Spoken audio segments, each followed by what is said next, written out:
Hey, good morning, good afternoon, good evening, whenever you happen to listen to this podcast. Welcome to the next edition of Rule the Galaxy. This is Brent in the driver's seat in the pilot's chair tonight. I'm doing a special episode about Star Wars Legion. You've heard me talk about it quite a bit, but what's going on is we have a group here in the Indianapolis area called the Indianapolis Garrison, and we've been growing and expanding. We started with like about 3 or 4 people in the basement of a buddy's house, and we've expanded to about 12 or 13 different guys. And now we're talking about building a website and releasing articles. And then there's a group of guys that are going to do a podcast. So this is kind of the guys that are going to be on the voices of the podcast. And we're going to go around the horn. We're going to introduce ourselves here real quick. I'm going to go kind of in my screen. So Joe, you're up in my screen off to my left. Joe, tell me about yourself and just a general overview of who you are and what's going on, man. Yeah. Shoot, I'm a 35-year-old guy. I've been playing video games my whole life, board games and things like this. I started out, I grew up playing games like Risk and Catan and things like that, family nights. And it was kind of a big deal in my household with the 5 kids and parents, and we're very competitive. So, and that just evolved into video games. And I've always wanted to get into tabletop games. And I finally did. I'm in the Army as a full-time job, so it's always been hard. And I finally took the plunge when I saw Star Wars Legion. I was like, this is the game I've been waiting for, because I've always been a big Star Wars fan. So, and here we are. I've been in it for about 6 months playing Star Wars Legion. You've only really been playing for about 6 months. Right. Yeah. Wow.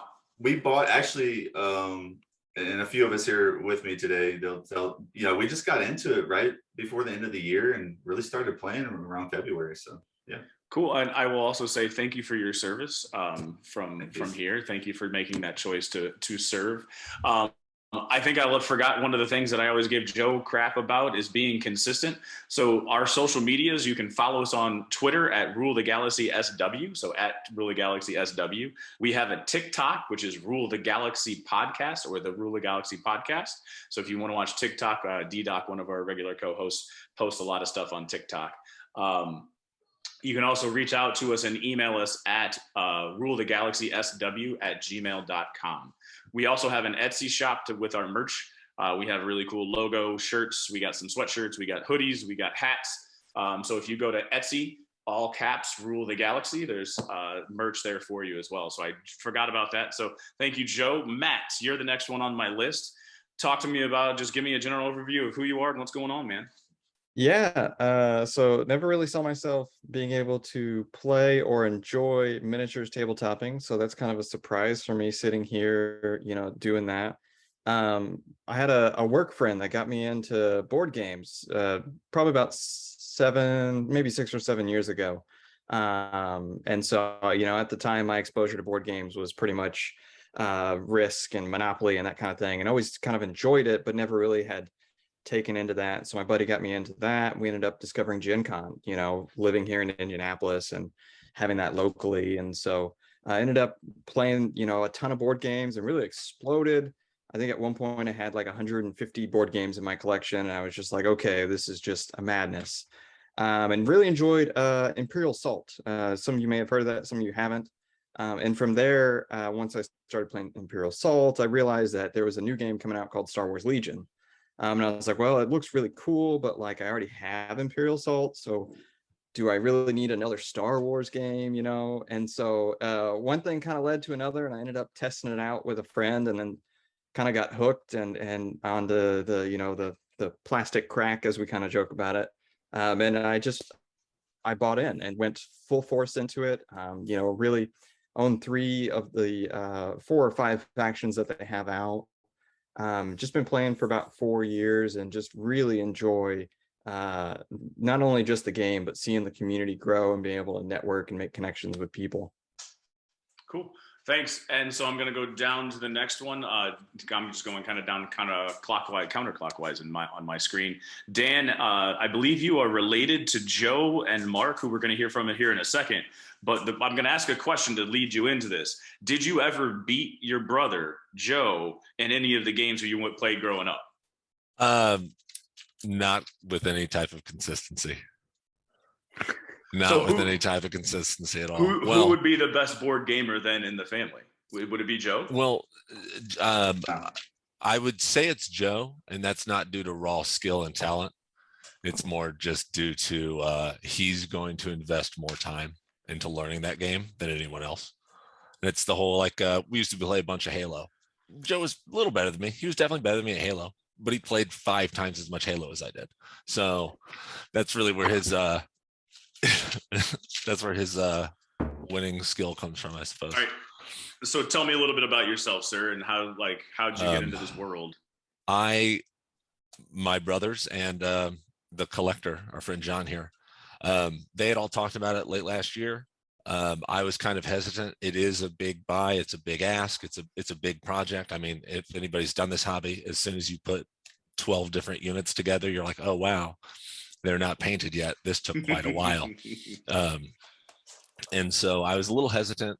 And it was one of those things where I had a lot of friends that would get me into playing WoW, or, hey, let's start this game, or let's do this. And by the time I would hop in, they would all just drop it and go away. And so I was really unsure at first to invest the money and the time and start learning it. And then everybody just quit. And I think probably back in February or March, they seemed pretty committed. So they really seemed into it. They all seemed to really enjoy it. Before I think I even bought my first set, or right after I bought my first set, I went to Adepticon with Joe and John to play. And that's kind of when I realized, like, okay, I'm willing to buy this and invest the time and invest the resources and make time for this, because, you know, it's something it's awesome. I think it's really cool. And once I saw that they were in, I was all about it. I will second that. When I first got and found this thing on the internet and was watching battle reports, I was nervous that this thing was like, how valid is this thing? Do I really want to invest in this? And luckily, I found some people that were far more hardcore about this game locally that allowed me to continue to like trust it and then allow it to build as well. So I completely agree with you. Like, there was that hesitancy. Mark, right? That's the next one on my list. You're part of the Hicks crew. So did you ever win any of these family battles, or? I mean, I'm a wiffle ball MVP, and I did beat Joe in the wiffle ball home run contest. I didn't come in first, but I did move past him.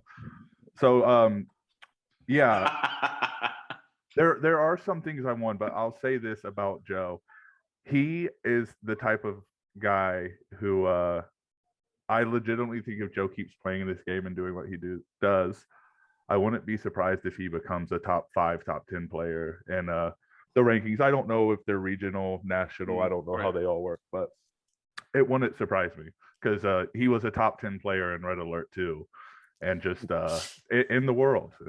Only about 30,000. Only about 30,000, 40,000 people played at the time, but that's might be more people played that than they do Legion right now. But hopefully Legion keeps growing.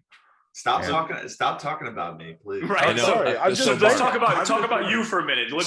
Tell me about Mark. Give me some details of Mark.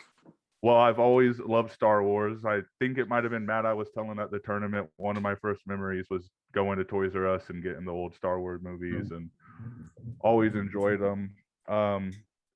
Always liked competition, played sports, never beat my wife in tennis, but I still play her 2-3 times a week. And John is rolling his eyes because he knows I have to bring up tennis. But yeah, I've always enjoyed competition. I've always liked board games, and just I was drawn to the game, and I'm drawn to losing. I'm so 0-6, but I look forward to the first tournament win.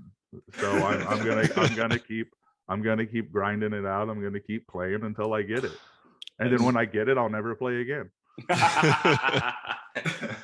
All right, thank you very much, and let's move on to John. John, tell us about yourself. I think if you're looking at the screen, you might see this if we're recording on YouTube and put this up. I think it's called The Collector is the nickname. So tell me a little bit about yourself, Collector. So my name's John. I'm 30. It's kind of funny. I grew up right down the road from all the Hicks brothers. So obviously over time, people move away and everything, but Joe gave me a call about the game, and his passion kind of drew me in. Sent us right to Adepticon. which I didn't even know that it was a big tournament. I had heard little things. So as far as Legion goes, I think, you can play for just fun or competitive. With me and Joe, we definitely got into the competitive scene pretty early. It can be intimidating at first, but honestly, the community is so welcoming. Running into you guys, obviously joining the Garrison, running into new players. I mean, it's just awesome to meet people and kind of have a shared fandom over Star Wars. So I guess that's my spiel on Legion. So that's just to introduce yourself, but you said something too. I mean, Rule the Galaxy is a broad spectrum Star Wars world podcast. We just had one where they talked about Star Wars games with a Star Wars video game reviewer. So we talk about anything. So they went through a top 10 list of the Star Wars games that are out there, and Knights of the Old Republic, and that has to be number one, right? Or Battlefront. That was on the list. I think the EA Battlefront got disqualified because of the pay to play type stuff. I think is what I remember them talking about. Battlefront 1, the first Battlefront. I think it was the first Battlefront 2. There we go. The first Battlefront 2, not the EA one. The other one was one of the ones that everyone still talks about being a fantastic game. So we're a broad spectrum Star Wars universe. So we're going to start with a few questions in that realm. How did you guys get introduced into the overall Star Wars fandom and Star Wars universe? Mark kind of started talking about it. Anybody want to jump in? What was your first memory? Go for it. I don't have a first memory. It was just there. Okay. I just remember watching them all the time.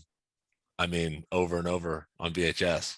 And it was one of those things that I was born in 89. I'm 33. So by the time Phantom Menace got announced in 99 or 98 or whenever it was first shown off, right, I was, oh my gosh, they're making another one. I can't believe they're finally making a sequel. I'm 9 years old. I shouldn't be that excited about a movie that's coming out. But, I sat there and was like, oh man, it's been 18 years or whatever it's been. I can't believe it. And so, I mean, Star Wars was just kind of just always on, always present.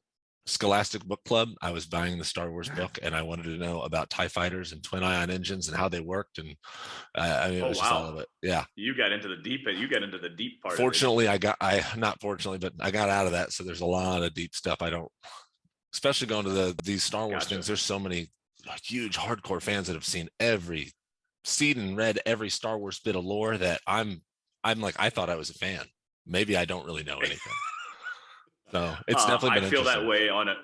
I feel that way on a regular basis when we have some of our guests and have some of our guest hosts on here. I'm a fan, but I don't break down the nuances of the dialogue and the plot structure and when they use Force themes and not. But yeah, just entertain me. All right, Somebody who else wants to jump in? How are you exposed to the Star Wars world? Go for it, Matt. Yeah, so I remember, sitting down and watching Star Wars, when I was fairly little with my grandfather. Had all of them on VHS, original pre-Lucas cut before he went back and kind of did all those. Mm-hmm. So I'm sure those are in a box in my grandmother's attic somewhere and worth, a pretty penny. But yeah, I just grew up watching it with kind of a family culture that loved Star Wars. I don't know what it was growing up that was just central that all of us in the family kind of really enjoyed and kind of grew into Star Wars. And so I kind of grew up with it. And then I really kind of rediscovered love for it with, Star Wars Rebels coming out and Rogue One and some of this newer content that's come out in the past 10, 15 years that's been really just so instrumental in some of the more nuanced storytelling that I've really enjoyed and kind of been able to grasp and jump in as an adult, where it's okay, I really loved this as a kid and I watched a lot of it. I remember when the prequels came out, but now this is something you can set aside, okay, this is Star Wars that is current and fresh and wonderful. And so yeah, absolutely. Cool. John, what's your first memories? I waited for the midnight release of the Phantom Menace with my dad. Did you have Jedi robes on? What was that? No. Okay. I was only 7. Okay, but that's what I'm saying. As a 7-year-old, I could see a 7-year-old John with his Jedi robes on in the line. Watching Maul, with the double lightsaber. I mean, it was obviously just awesome in that moment at that age. As I got older, Battlefront was a big game that I played for a very long time. The first one, I think it was PlayStation 1 or 2. I can't remember actually. Mark actually got me into Knights of the Old Republic at one point. So, it's carried on from there as I got older. And it's kind of funny. I've obviously, as you get older, you kind of lose that interest in small ways, and and Legion has drawn me right back in, so it's been a fun experience for sure. So I'm going to go to Mark. Mark, what was your first exposure into the Star Wars? What do you remember? Was it just like Dan? Was it just there? I mean, I remember my dad always enjoyed it.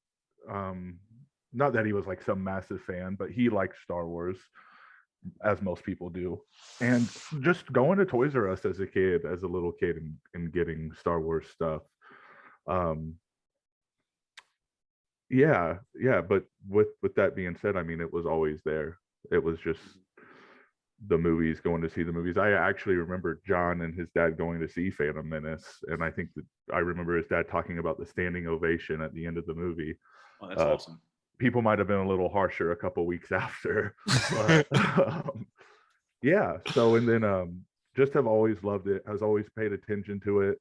I am one of the guys that focuses on the plots. There's a few things in movies that drive me absolutely crazy, and that's really it. And with that, I just think Anakin's the greatest movie character, the greatest story, and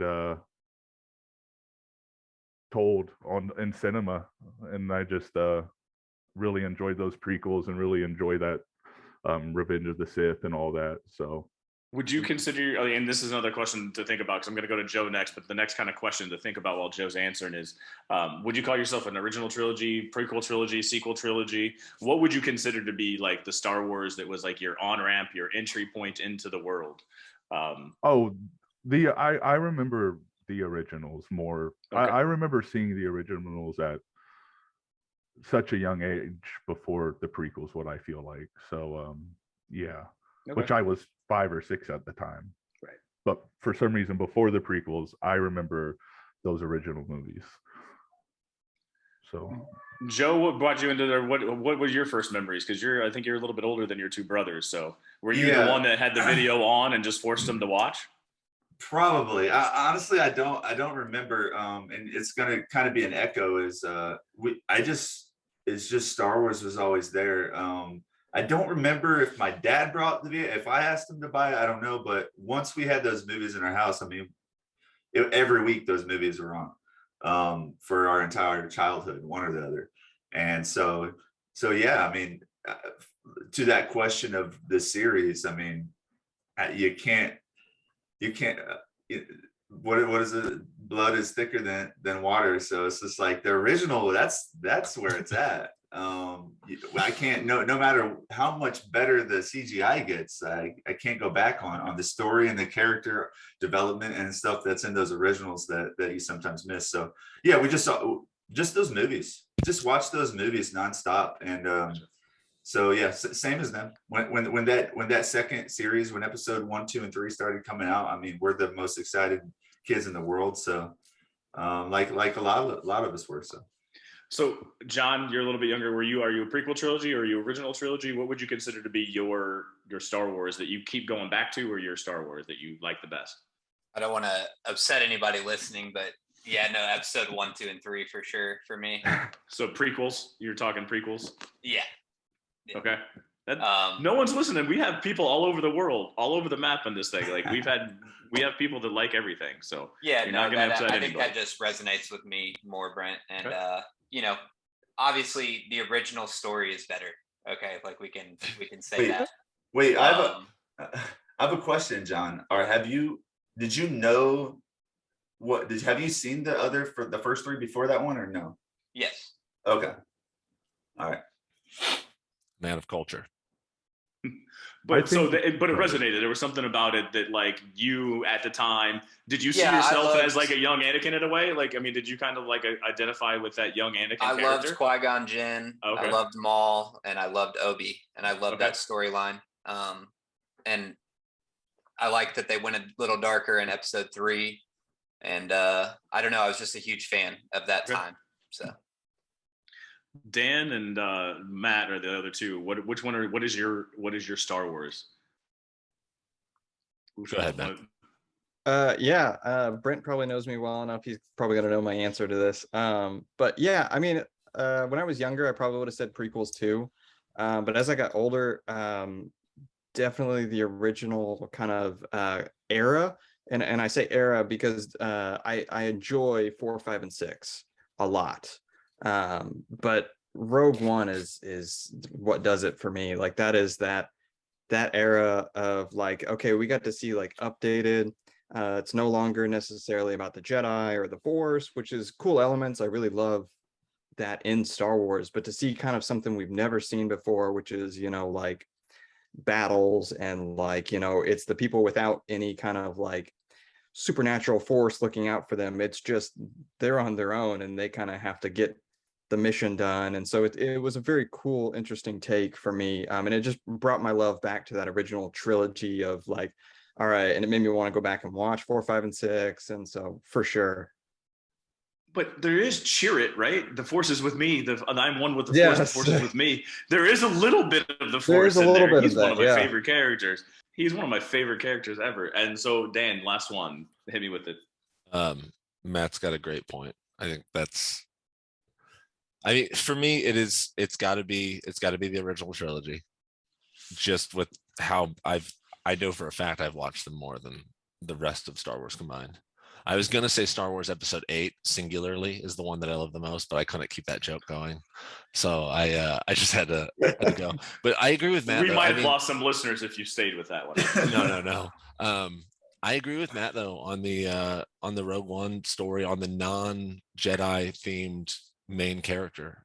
I think one of the most powerful scenes just to see it in that movie was the end when Darth Vader comes down the hall, because you've had the entire perspective of this movie from people that can't move things with their minds and don't have these types of powers. And then to see that from the perspective of a normal person is just something like, oh my gosh, like your jaw drops. And then it really puts into context how people in those first movies would have felt when Darth Vader came through that door on the rebel ship. And it was just an awesome scene. Cool. Thank you. Yeah, I agree with that Vader scene. I think it's, what did they say? The Mandalorian gave everybody the Luke that they wanted, and the Rogue One gave everybody the Vader that they wanted to see, and like because he was just the supreme, just walking through and throwing them up against the roof, and just it was awesome. So the next one is kind of a running shtick on Rule the Galaxy. So anytime that we have a new person on, and I kind of give some background just to let you guys know, way back which got me into Star Wars Legion was they talk about toy collecting.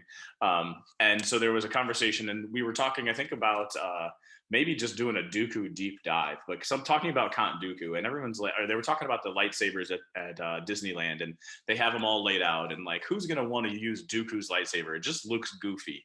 And then they called him Stumpy because he gets his arm cut off and he gets his head cut off. And I happened to not be on the podcast, but I came back on and I stood up for my boy Dooku. And I said, you know what? That's one of my favorite lightsaber hilts in the Star Wars world. So this is just an odd question just to see with your personality and where it hits. Which lightsaber hilt, looking and thinking about the lightsaber hilts of Star Wars, which lightsaber hilt do you think is your favorite? Anybody want to jump in real quick? I'm gonna have to look some images up. Oh, just off the top of your I'm Dooku, definitely jumping in on this. Okay, go for it, so Matt. By far my favorite, and this is a weird pick, it's the first version of the lightsaber that Ezra makes. Oh, in Star Wars Rebels with the so gun. It's got an ion blaster Yes. on the front, and it also ignites into a lightsaber. So he was, it's this small little kid who has no experience with Jedis, who basically invents what it means to like build a lightsaber, and he's like 12 or 13, and so he kind of floors Kanan in the scene where he can actually, you know, kind of build this into shooting a blaster and a lightsaber all in one using the same energy source. And so it was just very cool to see something reinvented, and it was new and it was quirky and it was just a fun lightsaber. So I expected you to say Rebels and not Rogue One. So when you were saying you think I know where I'm going, I thought you were going to say you're on Rebels.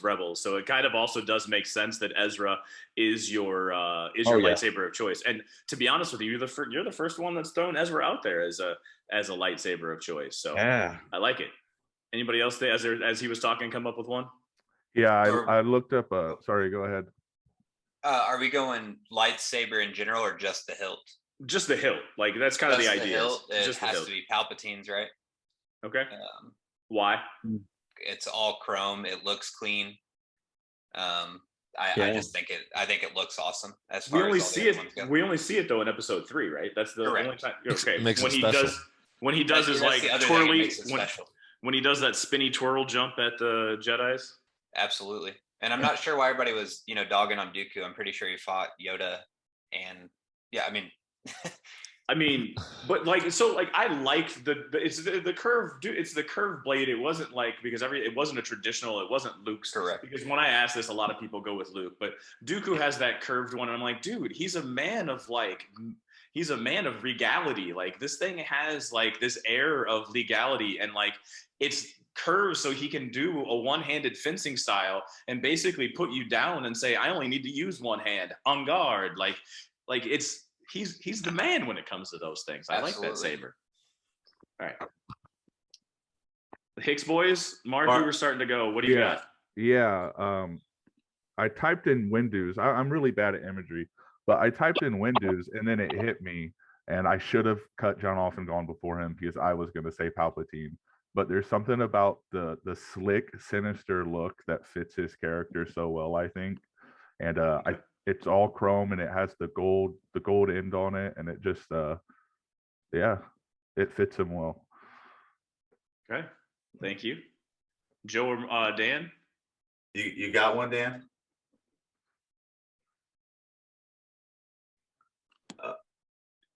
I didn't hear you, sir. I don't know if you're muted. I think you're muted, dude. I'll go ahead and go since he muted himself. Or he's messing with us. I'm not muted. I just wanted you to go first. Oh yeah, genius. The miming in the video. You got me. So yeah, you said a lot of people choose Luke's lightsaber. It's not about looks for me. It's just about history. And I'm a sucker for history and epic tales and the whole good versus evil and what has this lightsaber done in its time. And so I can't go against the lightsaber that Anakin / Darth Vader that was passed through the hands of Luke to Rey. I mean, it's just it is Star Wars. It's the whole thing. So that's number one for me. Gotcha. Love it. All right, sir. On the spot now. All right. It's not very subtle.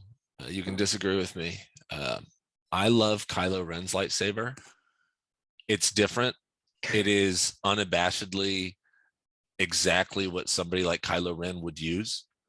I just think it fits the character. I think of the newer trilogies, I think Kylo Ren's hands down the standout, to me, most interesting character, best character in that. I really like his lightsaber. And you can be like, oh, it's over the top. It's way too aggressive. It is. I mean, you have a wannabe Darth Vader who can't control his temper, who's aggressive and wants everybody to be terrified of him. It's exactly what he would use. It's different. It looks, the claymore, the hilt. I mean, it just is what it is. It's just so different from anything else that we've seen on screen. Even with the, I don't know if he uses he uses a kyber crystal, but the blade, the way the blade oscillates and looks rough and isn't smooth and isn't refined, just all of it. I think it just pulls together and it just matches his character so well. And a visually appealing and striking, and you see the difference and you know the difference, and there's not subtlety to it. This is mine. So I told you Dan would be better. I told you Dan would be better for the podcast than me. This is why. Great. But at the same time, I love the take, and this is the first time I think we've asked probably 75 people that have come on our podcast that And the first time that I heard Ezra was today, and the first time that I've heard Kylo Ren is today as well. And so I love the fact that people have different takes. I don't care if we lose listeners. I think I like the ones that match their personality, right? Yeah, and I would never argue that it's the most elegant, right, refined, well-designed lightsaber. It's not. I agree. But and so I like it. The one that hasn't been mentioned, or you guys, that I think another one that matches the personality, and we only saw it for maybe 3 minutes, not even 3 minutes, like 30 seconds, was at the very end, Rey's lightsaber.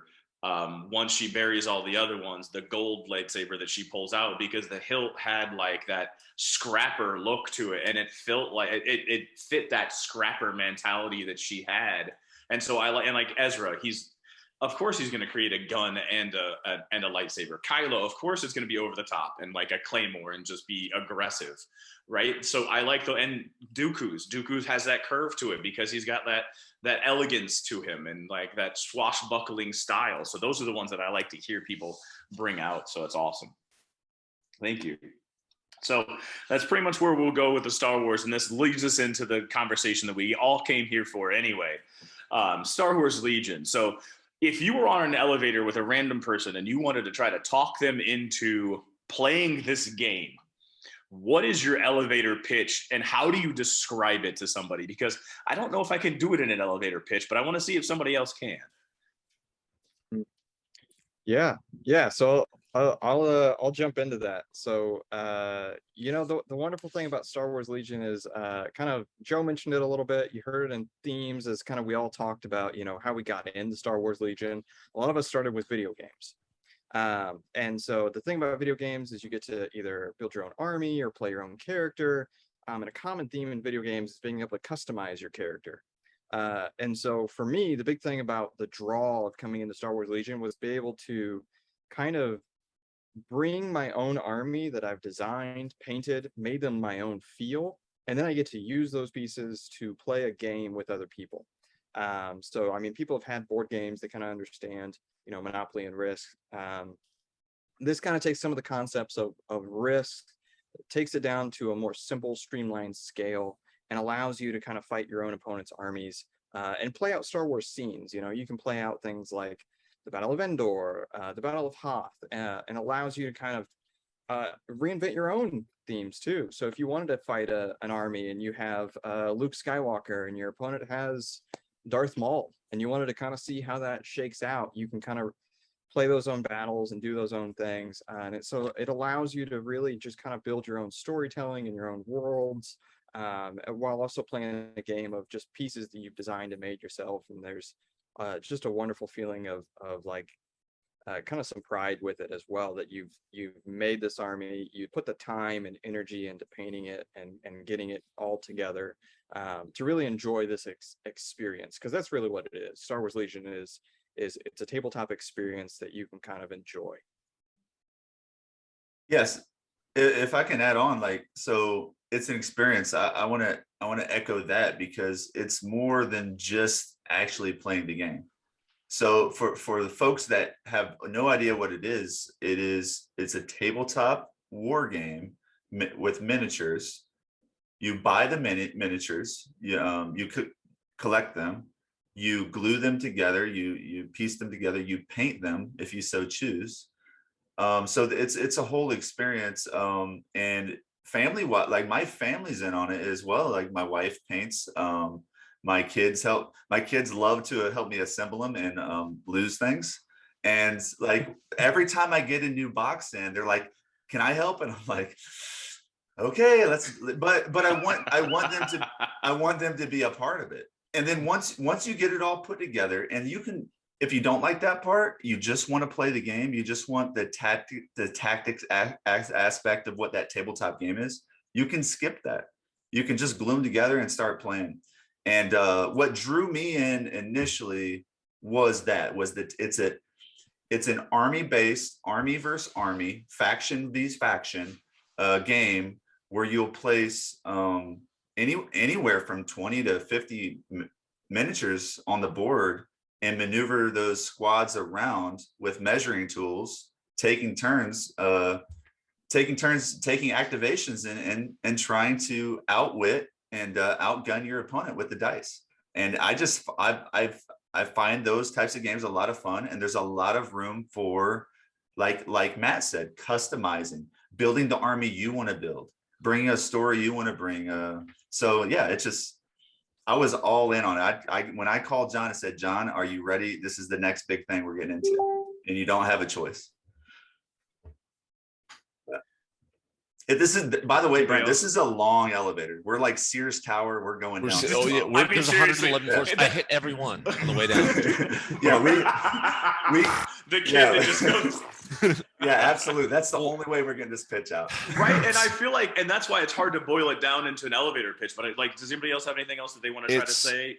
When you built Lincoln Logs and set up your characters and said, oh, he's gonna shoot at so and so, he's gonna do this. It is that imaginary playtime game, and now it's been given some rules, and you can actually play it, and you can actually be strategic with it, and that's something that's really fun. It's also, I mean, a great point to what Matt and Joe said.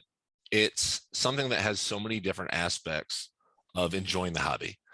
When I first was getting started, I was excited to put these together and paint them because I wanted to have an army that looked like this, and I wanted to have a guy that looked like that. Turns out I'm not really a huge fan of painting them.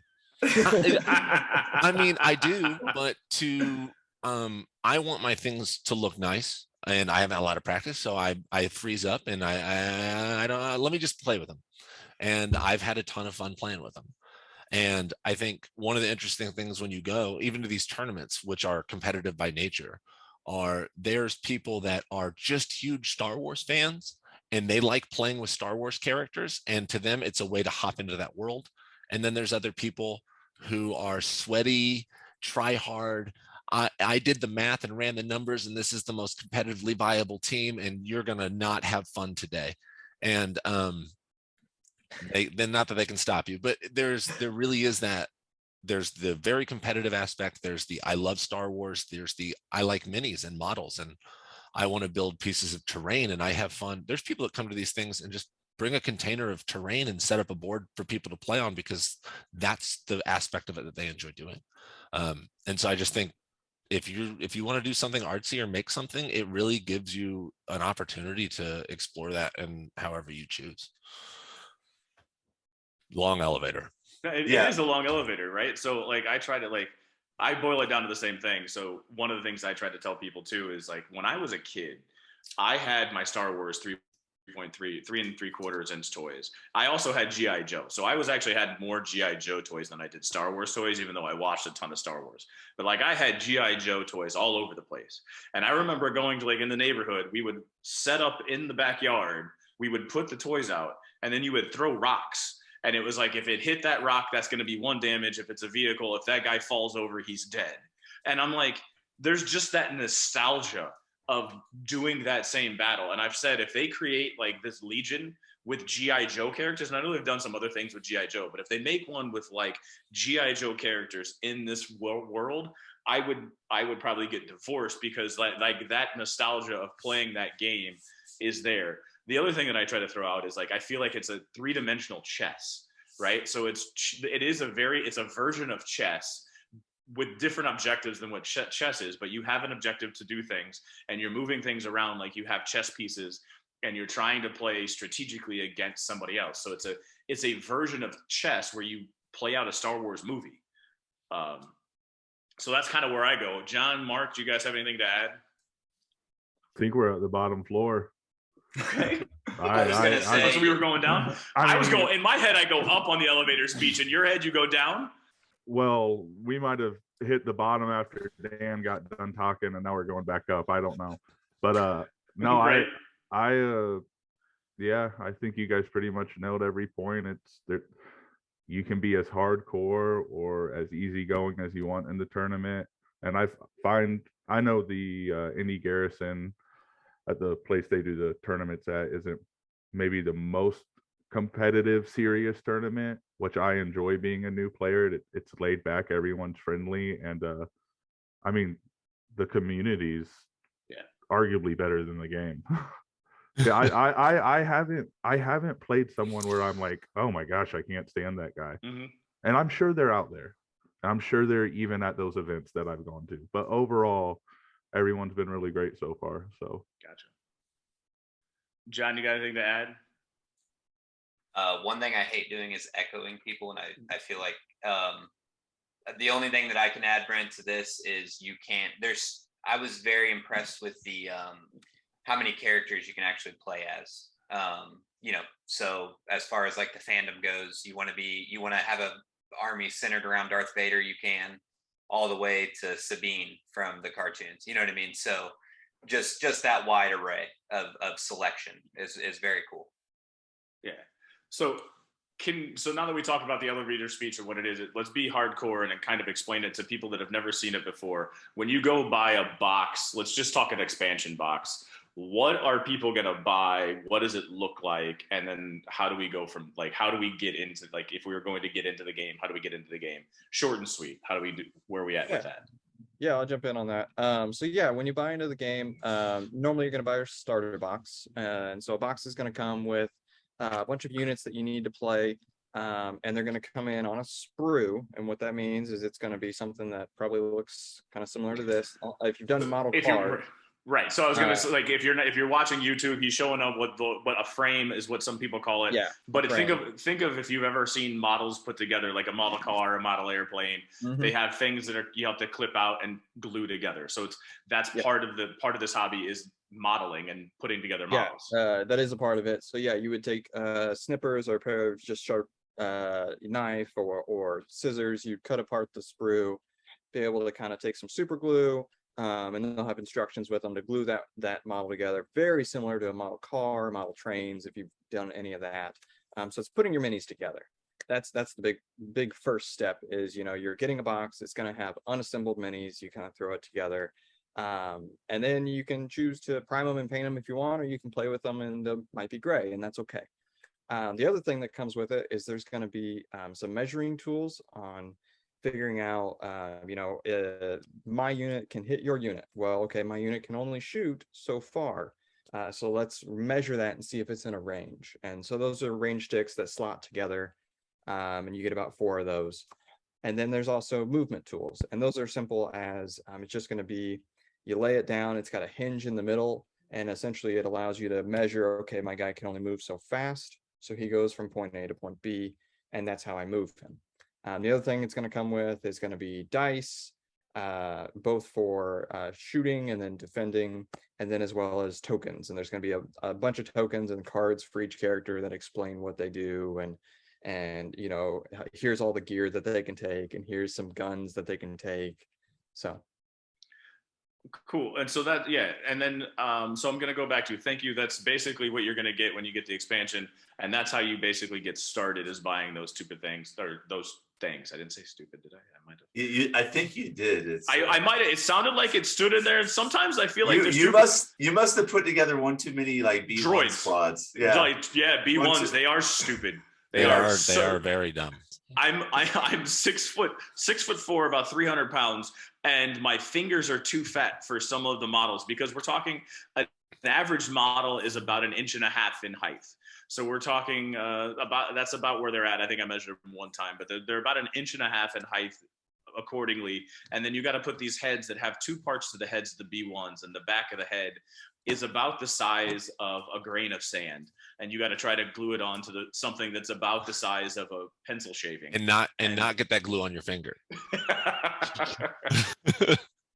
So you buy those things, right? So you get into there, and as we mentioned too, there's multiple parts of the hobby, and which made me think, and I think I glossed over this, so bear with me, but what part of the hobby do you like the best? Is anybody in here like a modeler? Is anybody in here a painter? Is anybody in, or is it the game?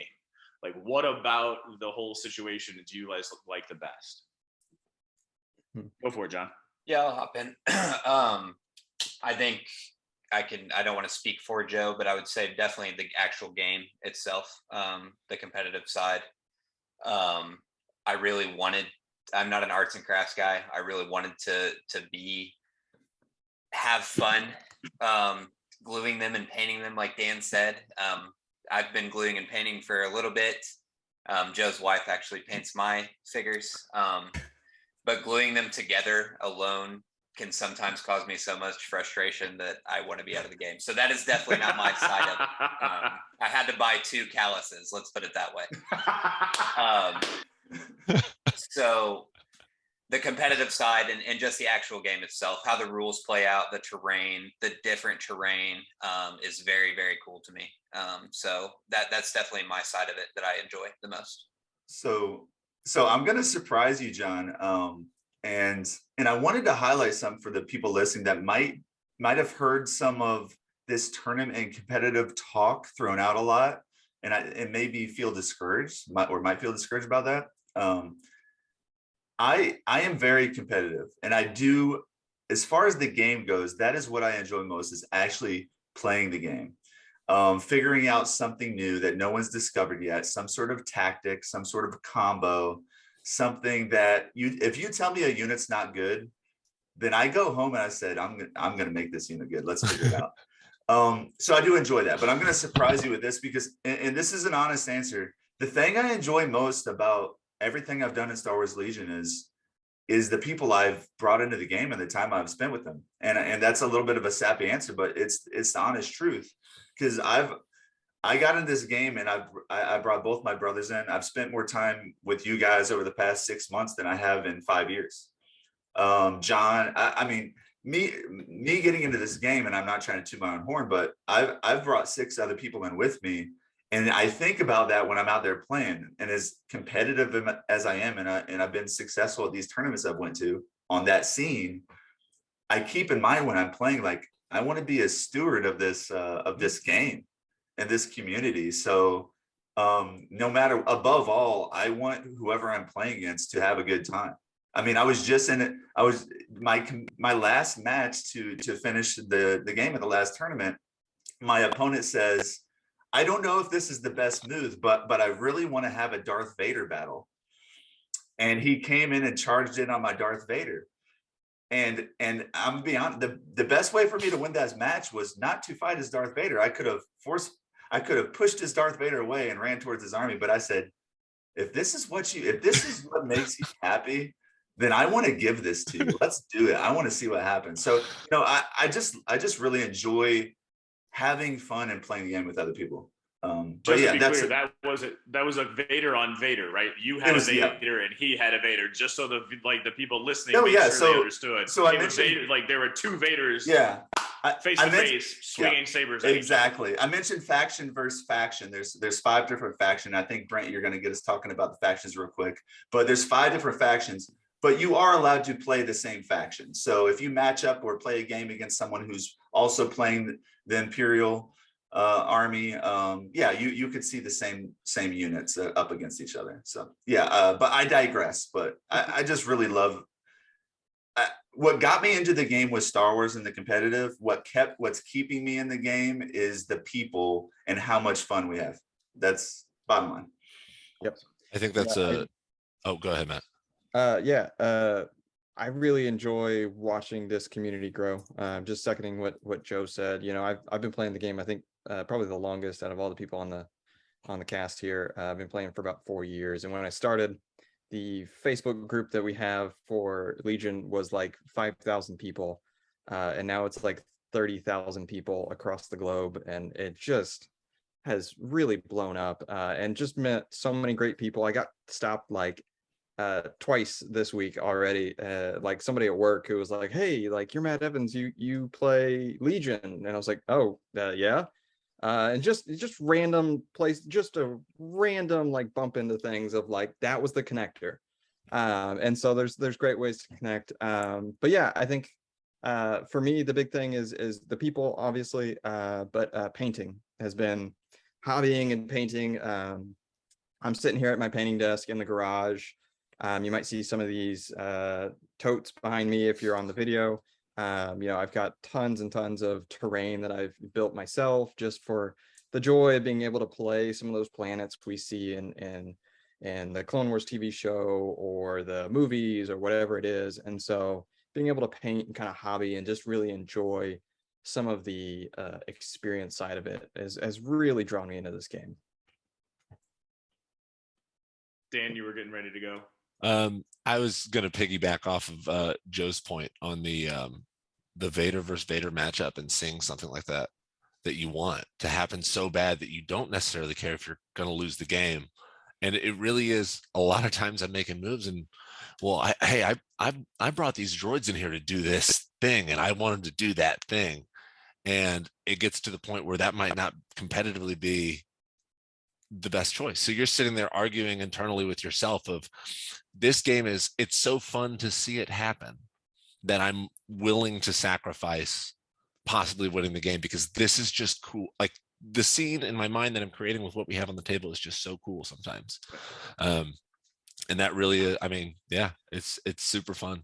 It's always fun to see a Vader Luke matchup too, right? You always see the Vader Luke matchup, and yeah, because you never got to see it. So. Or Anakin Vader. Like when you see an Anakin Vader one, that one's like young versus old. We went into the time warp or something. Like those are cool too. Cool. So Mark, what is your draw? What is your part of the Legion that keeps you around? I mean, I love the game. Sorry, can you hear me? Yeah. Yeah, gotcha. Okay. Yeah, I love the game, but more I just love Star Wars, and I love being or playing those characters, and kind of like Dan said, kind of imagining these scenes. I think me and John played a game, and we'll always joke about how every character on the battlefield is flipping out because the rebels are fighting the clone troopers and they don't realize they're both the good guys and they're killing each Right. other, and it's just like it's just fun scenarios. It's Star Wars. It's awesome, and I love a lot of the characters in Star Wars and being able to play as them. So I'll just throw my 2 cents in on this. To be honest, the terrain making, I did not expect the terrain making to be as enjoyable as it is. It's the creative outlet. Like I enjoy the modeling. I've started to try kind of tweak the models and do a couple changes to them. Not quite skilled and talented into that. My painting, I'm calling myself about a C-level painter, but like building the world that the table exists on, and then like creating from a toilet paper tube, some tissue, some hot glue, and some pink foam, you can make a awesome looking indoor tree. And just seeing that tree come to life from those hobbied together things, there's something about making that terrain that I just love. Or taking pink foam and shaving it down to make hills. And to try to think about, okay, where's a sniper perch, or where, like, how big do I need to put this so a unit can fit on this, or do I want a full unit or just a single guy to be up here so a character can just sit here, so people can make tactical decisions based upon the terrain that you're making. And then trying to paint it to make it look realistic and then to fit into the Star Wars world. All of that stuff is what kind of keeps me around. I love the game, don't get me wrong, but seeing the scenes and building the scenes is something that I did not expect coming into this, but that is what kind of keeps me going. So yeah, we've talked a little bit about like the Legion, what it is. So inside of Legion, there are 4 main factions. They've brought in another one that's not really a faction. It's kind of a collection of factions. So you'll have your rebels, you have your empire, which is the global civil war. And then you have, because of all those prequel era kids, right, John? They bring in the clones and the droids, which seem to be the very popular. And here's a couple, like what I've noticed too, clones and droids seem to be the popular factions currently. And I think that's because of the nostalgia for the prequel era. Like, I feel like the age group and the age range of the people that are playing the game are building in, and maybe in 10 years, there might be the sequel trilogy. I know I'm a sequel apologist, right? I will say that I like them better than the prequels, right? People who've listened to Rule of the Galaxy have heard me say this, but I'd like to see that eventually work its way into Legion. But so let's break down those factions and kind of explain to our viewers, our listeners, a little bit about the Rebels, a little bit about the Empire, a little bit about the clones, and a little bit about the droids. And then the new one they added in was Shadow Collective. So Matt, you're pretty good at playing the Rebels, so I'm going to let you start off, kind of give us just a 10,000 foot view of the Rebel faction. Yeah. So Rebels are kind of at their core, they play what you would kind of feel like Rebels would play like. Their defense is kind of very sad. And when the Empire shoots at them, they get sad and run away.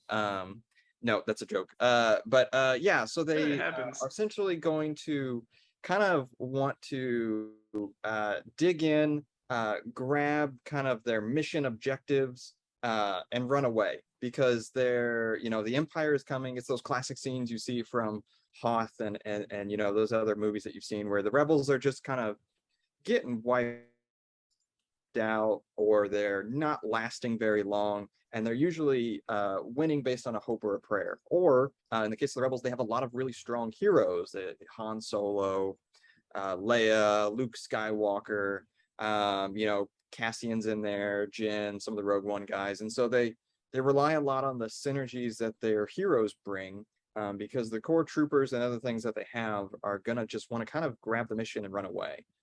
Whereas some of the other factions that we're going to talk about here want to do something very different than that. But the rebels just want to grab the mission and go. Run home. Guerrilla warfare tactics. That's the rebels. Yes, absolutely. Yeah. Yep. So cool. Thank you. So I'm going to go to John. I've heard that I think you are an Empire lover through and through, and like you are the Empire guru at this point. So give us the 10,000 foot view of the Empire. One thing I do love is, the thematics of it. Like kind of Matt said, how the rebels play. I think Empire, I think they did a great job with every faction of doing that. The Empire, for example, Darth Vader cannot, there's a aspect of the game called suppression, where when you're taking fire, it kind of scares you. Well, Darth Vader, the commander, can't be scared. It doesn't matter that he's getting shot at. That's very awesome thematically to me. The Empire has like Palpatine, where one of his cards essentially kills himself, and it's just like, as he was using the Force on the dark side, he was getting older and weaker, and just things like that thematically. The Empire is very gun-ho. They want to get in, they want to kill you, and they want to keep ruling. So excuse me. They have stormtroopers, Vader, Palpatine, Iden, for anybody that watches that, that just a bunch of awesome, like very forward moving units, and that's why I enjoy them. They're definitely a more aggressive play style. And so a couple other iconic pieces that they have that are game playable pieces are the ATST, so the chicken walkers from Endor, and then they have the Gav tank, which are kind of pretty standard, or at least people recognizable. Those are recognizable play pieces for the Empire. Absolutely. Speeder bikes as well, Brent. Yep. And they're just, so they have those recognizable units, and you said that they're more of a gun line and just want to take no prisoners and kill everything as they go. Absolutely. Yep. Okay, and does that fit your play style? I take it. Is that the the mentality that you have? Be over aggressive, and it costs me greatly a lot of times. But I'm learning to be aggressive when I need to be aggressive. It's funny because there's a unit called a Dewback Rider, which is essentially a creature that moves, and I really wanted to use them. And me and Joe kept playing, and he would kill him in like turn 2, and like he had to like just get through my hard head that I don't have to just rush in with them right away. So, right. They definitely hone in on your army very quickly at a certain point. So that's another iconic one, is the Dewback. And then the Rebels have another iconic creature, the Tauntaun. And they have just think to the listeners out there, just think of like a Star Wars thing, and it's probably in the game. And that's what's cool about it. So let's move on to the clones. Mark, you play the clones a little bit. So give us that 10,000 foot view of the clone faction. Yeah, they're a high cost faction per unit, and they'll usually have less activations than other armies, but their units overall are stronger. Their core units are strong, and with those core units and their commanders, and even Padme as an operative specifically, there's a lot of supporting Jedis with Obi. Even like Chewbacca is going to support the commander if there's another one on the field. Anakin and his token sharing. There's a lot of token sharings, which isn't something we really got into in Legion, but there are tokens that your characters get, and they can do things like dodge or take an aim. And the clones share those tokens with one another. And so it's a lot of synergy, and it's a lot of Yeah. No other unit and no other faction can share the tokens like that. There's a little bit of like there might be a little mechanic that breaks that, but the clones are pretty much, that is part of the way that they play, is that they have that ability to be like, hey brother, I'm gonna let you help you out, right? If you watch the Clone Wars, they're all clones of each other. They're all brothers, so they help each other out, so they can spend each other's tokens to help each other out. Yeah. So yeah, and so it's a lot of firepower. It's a lot of an ability called fire support where they can shoot with each other. So just speaking on another thing, it's not just token sharing, it's shooting at the same enemies together. Yeah, and there's a lot of Jedi users, but they're now not. They have Yoda and the Wookiees, man. They do, but sometimes to me, and I'm not the most experienced player, there's not as much versatility to them at times, I feel like, because their units cost so many points. It's hard to maybe try to do some of the things you think you'd like to do, but they're fun. They have awesome characters, and I love the way they synergize. I think that's a lot of fun, is the token sharing. The fire support's awesome to get off. It's not, I have a bad habit of always wanting to get a fire support off. Sometimes it's not worth spending the activation when you need a guy, to move or something. So correct. Yep. But it's awesome to roll 14 black dice. Oh, it feels so good, right? I'm a dice goblin also. I love it. I think I rolled 22 one time, and that was my favorite. I think I got 3 hits off of it, but whatever. So droids, Dan, hit me with like that 10,000 foot view of the droids for me, sir. I'm sorry to interrupt. Okay. I have to get up for work in about 6.5 hours, worries. so I'm gonna head out. No worries, thanks for letting me do this. All right, thanks for hopping in. All right, bye. Dan, hit me with the droids real quick, because we're getting close to the end of this anyway. We've been on for about an hour or so. So droids, CIS, Confederacy of Independent Systems. It's basically all of the droid army that you see in Star Wars episodes 1 and 2. And then addition of Count Dooku, as well as 1 or 2 mercenaries that they hire. Well, now a few more mercenaries that can be hired into the army. Their big overview is droid directing of orders. So one of the aspects of the game is you play a command card that allows you to give orders to a few people, and then the rest of your army, you're drawing from a pool of tokens at random. And you want somebody to move, you don't draw their token, they don't get a move. That really hurts. And one of the things that CIS does, since they're droids and they get all their orders from overhead thematically, they are able to hand off orders to one another. And they're really the only army in the game that, if you build it right and you position your guys correctly, you're able to give orders to everyone in your army almost, and really choose who goes first, who goes last. And that's really a big advantage of theirs. Another big aspect of theirs is there's droids.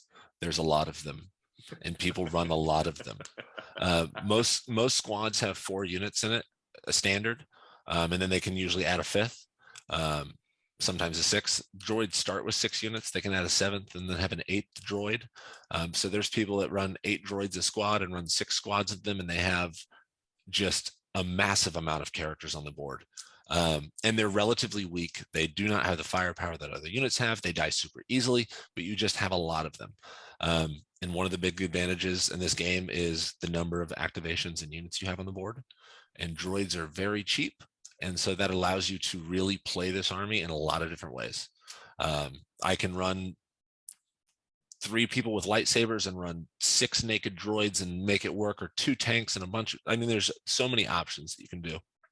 And I just started running Darth Maul, and he's super cool. I just haven't done him much yet. And so it's just one of those things that I build a new army every day online, trying to figure out like, hey, what do I want to try? What do I want to do? There's so many different things. And like my brother Mark had said about Republic, you feel limited sometimes with what you can do. And I think CIS is almost the opposite of that, where there's a lot of different ways to play that army. And massive troops, give out tons of orders, and select how your army plays out. A couple more like iconic droid Roger Rogers would be Dekas. Droidekas are in the game. Yes. The BX droids from like the Clone Wars era cartoons, and then Magna Guards are in the game as well, and those are from episode 3 as well as the Clone Wars cartoons. So like those are some just one for people out there that are thinking about droids. Like those are some of the iconic characters. Like, so you got Grievous is a playable character as well. Dooku. I'm trying to think. There's not as many of the named commanders, but they have some good ones. Yeah, they have a lot of like generic super battle droid commanders types, but Grievous, Dooku, and then Maul is their operative. Maul is, and then they can have Cad Bane, which is where he started. Well, and they can have Bosk now too. So right. All right, thank you very much for that 10,000 foot view. And the last one we'll go to is the Shadow Collective. So, Joe, hit me with the Shadow Collective. This is a brand new. I mean, we're talking like maybe a month old. So, talk to me about it. Yeah, there's still a couple units that we anticipate coming out for this one that we haven't seen on the table yet. The Shadow Collective is the mercenary unit. So it works. It's a little bit of an oddball compared to the other four, and works a bit differently in this sense that a lot of these units can actually go into other factions. So for the first time in Legion, that is a thing. The two main heroes in the Shadow Collective, you have Maul and you have Gar Saxon. And the special thing about this Maul, unlike the separatist version of Darth Maul, this is the crime lord Maul. This is after he kind of escaped and started running his own crime syndicate deal. So it's that version of Maul, and he runs this what I'm calling a ragtag crew of mercenaries that doesn't necessarily synergize well together. You have the Black Sun units, very powerful short range unit. Then you have the Pike Foot Soldiers, which is very kind of more maneuverable, a little bit longer range, little slippery unit, and then they have some swoop bike riders coming out that we haven't seen yet. So Pike Foot Soldiers, Black Suns, Maul, they're coming at you mercenary style. And one of the main things, the way that faction works differently is they don't care about issuing orders to each other. And I think that's a cool mechanic and very thematic, is they're mercenaries. They're independent. So they have this keyword called independent. They actually gain an advantage by not getting an order. And just really a lot of powerful units. And we're going to see how it plays out. We haven't seen it too much on the table yet. It's brand new. I can't wait to see what it grows into and what it builds into. Just because I know it's just started, it's a month old. The swoop bikes are the next thing to come, but is there something else that's going to be out there? Is there going to be another alien race that they're going to throw in?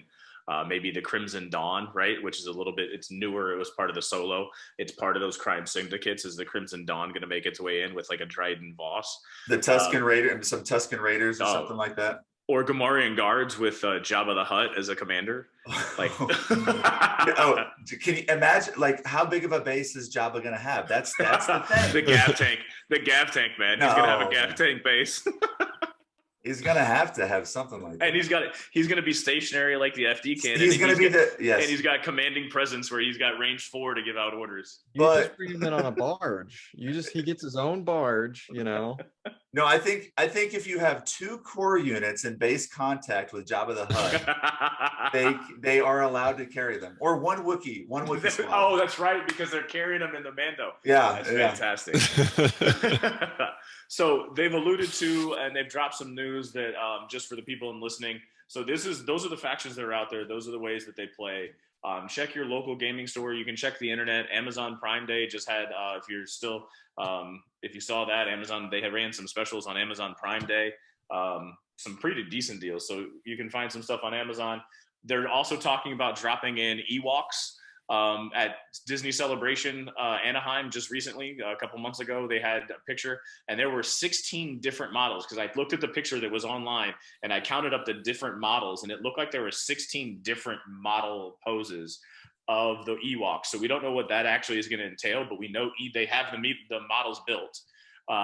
They've also released information that they're going to have Mando and Din Djarin and Baby Grogu in the same box. So we don't know exactly how they're going to interact with each other. We believe they're probably going to be rebels, but we don't know exactly what it's going to look like. They also dropped images of IG-11 and IG-88. So you can run him as both like a bounty hunter and I think as a protector. Again, we don't know a lot of the details of the unit, but there is definitely going to be an IG unit that's going to be into the game. I'm trying to think of who else was at Celebration or what else was released at Celebration that we know is coming. They've talked about Ahsoka being released, but they haven't given us any information. And then another one that we know about that's coming, but they haven't shown us more information and details, was Dad Bod Boba. So the Boba Fett from The Mandalorian with the gaffy stick. That's another unit that's going to be moved into the game as well. So he's going to play a little bit different than the Empire Boba. Am I missing anything? Does anybody else pick up anything on those? We just want to Mace Windu.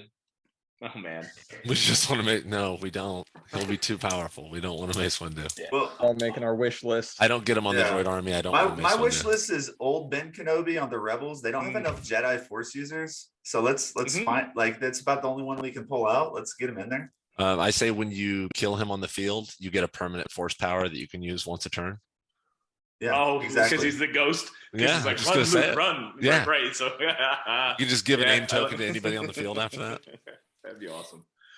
So for those people that are listening, one of the things that Legion players love to do when they start talking Legion is to start speculating about what could come, right? Because we don't build any of this stuff, so that's what we've just been doing. And if you listen to the podcast, because these guys are going to be starting a podcast here soon, that's what I'm going to transition into as we end up. But you'll hear people will go off on tangents about what they would like to see in the game. So before I go into you guys talking about it, what is one unit that you would like to see in the game? And I'll start with mine. I want to see the Naboo security force as a cheap core option for the clones, because they're in episode 1. They would be in the Grand Army of the Republic-ish time frame. Oh, that was another one. The fleet trooper equivalent. Gungans are being rumored to be put in as well. Like, I think that they've said Gungans are coming. So if you're a Jar Jar Binks fan, you can run a whole Gungan army. But so I want to see the Naboo security force, and they'd play like they're fleet troopers in the Rebel army, and I feel like they're basically the exact same kind of play style, and they would fit well with the core, with the Republic. What do you guys think? I'll jump in just before anybody takes mine. So I want to see Hondo Anaka. I think both for kind of a Clone Wars era, where he's that fully fledged young pirate leader, and pretty full of himself, and he seems like he can just take on the world. Takes on Dooku and Obi-Wan and Anakin and gets them all captured. And then I also want to see the older version that's in Rebels, where he's kind of like seen better days, and he's kind of the crazy old man that ends up helping them all. But I think he would just have some really fun command cards and mechanics that he could pull off. And he could go in all 4 factions. I think he would be one of the ones I think that could fit its way into all 4, because he's helped out everybody at one point. Yeah, he just does everything for money or whatever he's trying to get out of it. So yeah. All right. I know you said 1. I'm just gonna do a quick 3.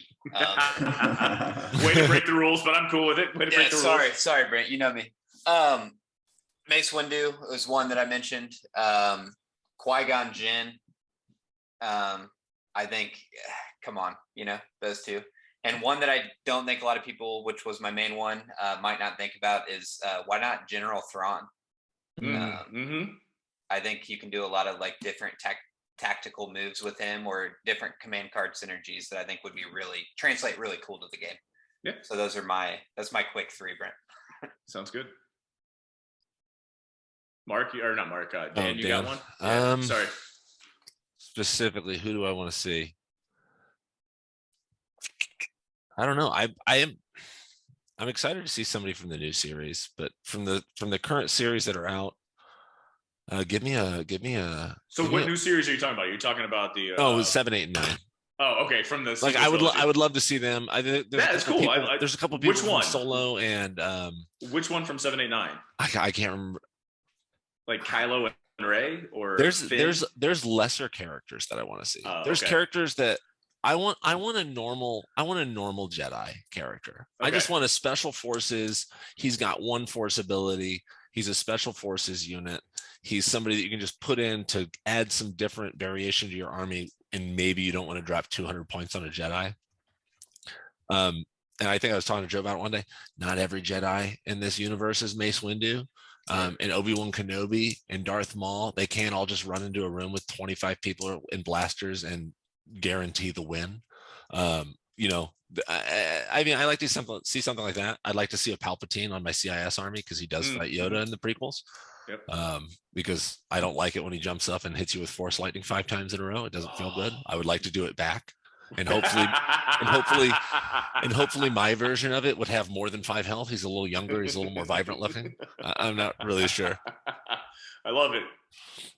Joe, you got one? Yeah, I said Old Ben Kenobi, but I'll give you another one. That's right. That one didn't count. That one didn't count. So we'll do. Sure.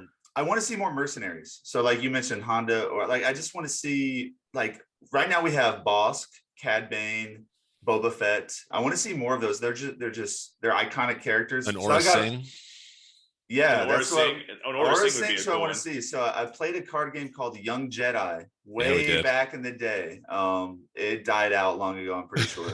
And Aura Singh was one of my favorite cards in that game. So Aura Singh, something like that. Yeah, she's in Star Wars Episode 1, briefly seen on a cliffside during the pod race. I think she's got a ponytail. If you don't know her, it's not your fault. Yeah, I want an infinite sniper range bounty hunter, Aura Singh. There we go. That would be fantastic. That would actually be pretty thematic and pretty cool. Who is the changeling assassin? By the way, you say that she's not very known. She has a Black Series 6-inch figure. There is a Black Series 6-inch Aura Singh. So, well, I mean, I knew she got toy collectors are going to know exactly who you're talking about. If you only watch the movies, you might know what she looks like. Maybe. Who was the changeling? The changeling in episode? 2? What is her name? That shot the poison darts. What's her name? I know something like that. Just something different. Yeah, I like that one too. That would be a good mercenary to throw in. Sam Weisel. Sam Weisel or something like that. Yeah. Sam Wessel, you are right on the money. Dude, wow, close. Oh my, yeah, I'll give you a 99 out of 100 on that. That was good, Brent. Yeah, what's amazing is how many characters are in this game. Yes. How just varied it seems, and then you can just watch it and go, oh, them, and them. Granted, the Star Wars fandom has never been super easy to please. So it is what it is, I suppose. But yeah, there's a ton of stuff that we could still see in the future. All right, so we've been going for a while. The last question I'm going to have is, tell me about this podcast that the Garrison is putting together. Do we? What's it going to? When can we find it? Is going to be? When are we going to start rolling it out? Or when we drop this out, how can we find you guys? Because we're talking about Legion, but we're also here to promote you guys and promote this podcast. So talk to me about it. I'll kind of jump into that first, and you guys can kind of jump in if you've got room. So look for us coming soon. We don't have a date yet, but look for us soon wherever you can find podcast. If you're interested in connecting with us, we do have a website, indianapolisgarrison.com. We've got a Facebook, a Discord. You can connect to us through all those ways. And we play pretty much out of the Indy area almost every Friday night. And you can kind of, through there, you can kind of see kind of a little bit more about us and jump in. Joe's going to be one of our regular hosts that'll jump in, as well as, some of us will be kind of jumping on and scattering through. So yeah. Thank you. Anybody else have anything to add? Well, I just want to add, if you're interested in Star Wars Legion and you just don't know where to start, our Discord is a great place to jump in. You can join us. We play, there's a computerized version of the game. We play that. Sometimes you can see how it plays out. You can ask us questions. You can say, hey, I'm looking at buying into it. You got any tips? And just chat. And we pretty much have people on there all day, every day in some capacity. So hopefully we'll link that Discord somewhere. And if you don't have the Discord, but you have the Twitter, the at Star Wars, at Rule the Galaxy SW, just put my name in it, or just send us a message. If you have an email, send us an email at rulethegalaxysw, and Joe will make sure that I get that, and we will definitely get you hooked up. We also have a Facebook page, so if you're 40-something and over, Facebook's the place where you go. There is a Facebook page with the Indianapolis, so no matter where you're at, you can call up and look for the Indianapolis Garrison, and that's the same guys that you guys have just been listening to for the last hour, and we'll definitely welcome you in and give you as much tips and everything as you can. And if there are tournaments, because there's tournaments all over the place. They talked about Adepticon early on. Adepticon's this big thing that's held in March, February, March, up in Chicago area. And when I say it's a big convention, there's about 100 different war games that are played there and tournaments held there. And there's probably a good couple thousand people that are playing different types of war games. Am I exaggerating that? Am I underselling that a little bit? No. How many players were there at the Adepticon this year? 120, 128 or something like that? Just for Legion, yeah. Just for Legion alone. Yeah. So it's a huge thing that happens in the Chicago area. It's kind of a world draw that people come from all over the place to go to the Chicagoland area for it. Another one that happens in the fall usually. I want to say it's like mid-August this year. I think it was September last year. First week of August. First week of August. Wasn't it like September last year? It was because it was COVID. September last year due to COVID things. Yeah, but, COVID things. Yeah. So it's usually in that August, like late July, early August time window, and it's called Gen Con. That's also a national draw. People come from all over the world, and that's basically tabletop gaming, board gaming. It's their industry show where they release new product. It's actually where Legion was launched about 4 years ago. So those are two big conventions that are going on. And then we just have local events all the time. But if you have any questions, hit us up at Rule the Galaxy SW at gmail.com or on Twitter at Rule the Galaxy SW. You can hit us up through TikTok at the Rule the Galaxy podcast on TikTok. Those are the best ways to get a hold of us. And I'm going to say thank you guys for spending about an hour and a half with us. I don't know if exactly how long it's been, but it's been a while. Thank you very much. It's been enjoyable.